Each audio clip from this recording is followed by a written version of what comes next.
let's get to getting to it, okay? Normally I'd be in my room, my little studio corner, doing this type of thing, but I tend to come up with my best thoughts when I'm just driving.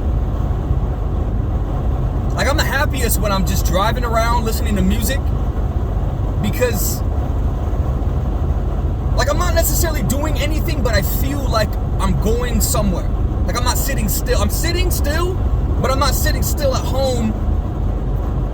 I'm not sitting still at home just kind of like, I feel like I'm avoiding things, or I'm just stagnant. Like, my mind doesn't tend to produce thoughts when I'm just sitting there. Like, I feel like I'm avoiding stuff. It's just kind of a weird energy for me. So when I'm driving, my mind's going wild. And so, like, I don't want to recommend this, but I'll hit the notes app on the phone, on the telly, and I'll text myself my thoughts. And now that I think about it, like, it'd be a lot better to do that on a voice recorder rather than putting my life and others in danger, typing, driving with one hand, rubbernecking. It's not, I wouldn't recommend it. But it is what it is, and I want to capture the thought, otherwise I'll lose it. And no matter how much I'll tell myself, and musicians or like creative people will understand this too, like, no matter how much I tell myself I'm gonna remember the thought, it's always filtered out through some other bullshit like going on around me, and then I lose it. Like when you're playing music, sometimes you're just jamming, and you'll come up with the idea is money, church, choice, and it's like you're not like recording or anything at the moment, and it's like, nah, son, like this thing is so impactful, like I'm really feeling this, like there's no way I could lose it. Gone. You get me, you feel me. Where was I going with this? Right, so I was having a conversation with a friend of mine about, like, what are our basic needs? Shelter, food, clothing, technically. And you could get really wild with it and go back in time and say and argue that, well, we technically don't really need clothes. I mean, we need to stay warm, but this was the nature of the conversation. How necessary are the things that we buy into, literally or physically? And so I get to think, and my argument was, well,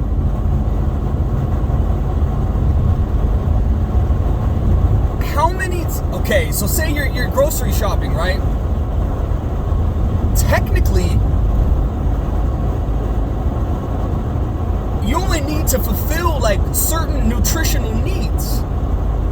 The food pyramid, the original food pyramid, is a lie. Let's keep it a stack. But then, so what do we technically just really need, bare minimum? Because some people tell themselves that they live just bare minimum, but it's a lie.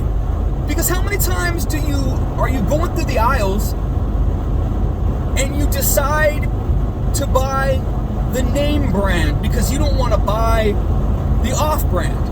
Well, that's indulging. You don't really need to spend the extra money buying the name brand when you could spend your money on the knockoff. Okay, so there's money you could be saving. Do you need to spend more money on? Yes, it's food, and you need the nourishment to survive. Okay, but do you really need that? Do you really need to take a shower with the lights on? Can you light a candle? So so this is kind of the nature of the conversation. And that was my argument, was like, look, man, there's all these needs that we fulfill, but we technically are indulging. Do you technically need to drive everywhere? No, you could ride a bike. Well, do I need a bike? No, I have a car. And so, like, this is kind of how we talk ourselves into indulging in the things in life when we don't really need them. And so it started getting, there's a lot of layers to it. And another layer that I added was, well, really have the money to be investing, but that's my goal, is to invest. So you could be taking all that money that you would save buying the knockoff, or riding your bike, or lighting a fucking candle, which these aren't the times. This was my point. We're spoiled in our times, and we tell ourselves we have basic needs when they're not basic needs. You could really strip everything down to the fundamentals, and that's what we need. You could honestly wear the same shirt every day with the same pants, but we don't, because in our mind it's like, well, I'm not gonna wear the same fucking shirt every day. That's craziness. Like, I have a style, or I have a certain level of comfort, or I want to present myself in a certain way. This is what I'm saying, brother. What are our needs? If you really break it down, it's really not a whole lot. So back to the investing thing, right? Now I'm watching Fresh and Fit podcast, which I like those gentlemen and what they're doing. Not all of it, but like, I listen to it. And on one episode, they had this lady who is important to note that she's a financial advisor. Now, she was on a date with a guy, and he just kept talking about how rich he was, how much money he had. Like, yo, like, baby, like, you know, that was his plug, was like, yeah, I got money, I got stacks, and like all this shit, trying to impress her. Cool, whatever. Like, that's some people's bag. Like, that's cool. Like, I don't really have a problem with that, because in his mind, it's like, well, women like guys who are successful or ambitious or have a certain level of status or have a certain amount of money. That's not a knock to me. If you have standards, like, that's cool.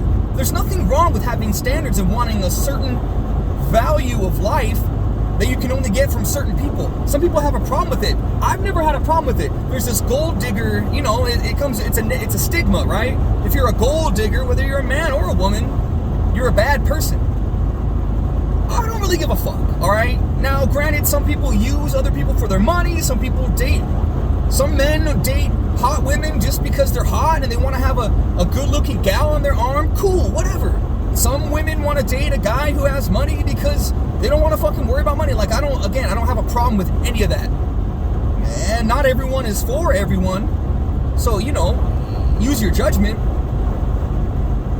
But this gentleman, back to the gal on Fresh and Fit, this guy was like, pulled out, she was like, all right, son, okay, like, you want to pull your dick out? Let's see what you got.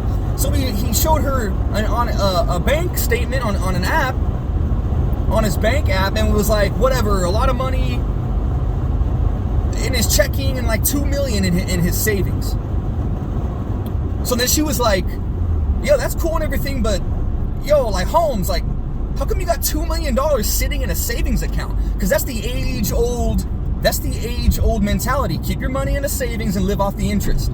Yo, that shit's dead, son. People are starting to realize, like, your money's not moving. Yes, the interest is there's an amount, but, like, invest your money.